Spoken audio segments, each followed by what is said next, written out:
Banyak yang protes karena menganggap rokok itu bahaya, pengaruhnya buruk, dan dampaknya juga sangat jelek gitu. Gue akan menjelaskan sesuatu hal yang sangat penting ke kalian semua. Makanya gue bilang tadi, kalian harus dengerin video ini sampai habis. Apa yang mau gue sampaikan? Ya simple sebenarnya. Kalian tahu, semua info tentang rokok yang selama ini kita percayai, itu adalah pembodohan. Yes. Dan kebohongan.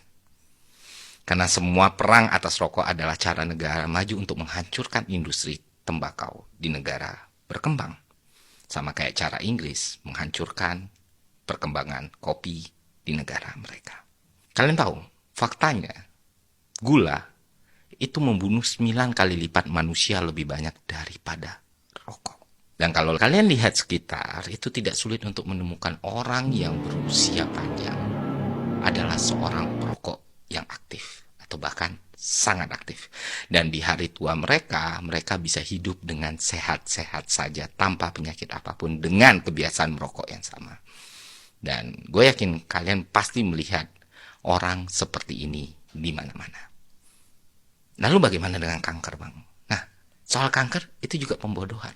Faktor terbesar sel kanker itu berkembang di tubuh manusia bukan dari asap rokok, tapi DNA yang ada di dalam tubuh kalian. Dan kalian tahu apa yang paling mengejutkan? Dari semua hal yang gue sampaikan tentang rokok ke kalian, semua itu adalah kebohongan yang gue karam begitu saja. Dan gilanya, sebagian besar dari kalian yang mendengar video ini percaya begitu saja. Kenapa kalian percaya? Semua karena kombinasi pilihan diksi, artikulasi, kemampuan persuasi, dan penguasaan materi. Ya, gue bisa bilang ke teman-teman semua, jika seorang storyteller bisa menguasai semua hal yang gue sebutin tadi, maka mau apapun wadah dan tempatnya, orang itu akan bisa sangat berbahaya. In the good way or the bad way. Bayangkan, jika sekarang gue nggak menjelaskan ke kalian apa yang barusan gue ceritakan itu adalah sebuah kebohongan, seberapa besar kerusakan yang udah gue hasilkan untuk orang-orang. Atau kalau gue greedy, seberapa gampang buat gue untuk mengelabui atau menipu orang-orang. Itulah kenapa Steve Jobs bilang kalau makhluk paling kuat di dunia ini adalah storyteller. Semakin hebat seorang storyteller atau public speaker, maka semakin kuat pengaruh ceritanya kepada orang lain. Dan ketika pengaruh cerita itu semakin besar, maka semakin besar pula dampak yang bisa dia hasilkan buat hidup orang lain. No, beta tidak. Setidaknya beta tidak lekas percaya dengan video-video seperti ini. Tapi video ini bagus sih.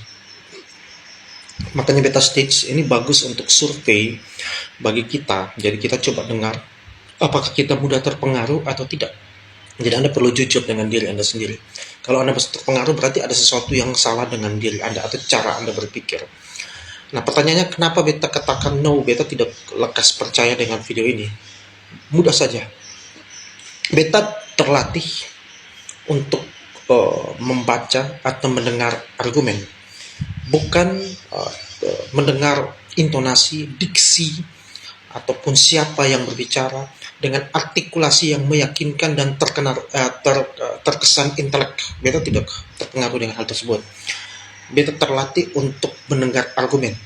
Itu yang biasa beta lakukan. Pertanyaannya, bagaimana caranya terlatih untuk mendengar argumen, bukan siapa yang ngomong atau bagaimana cara penyampaiannya dengan diksi-diksi dan intonasi yang nampaknya meyakinkan.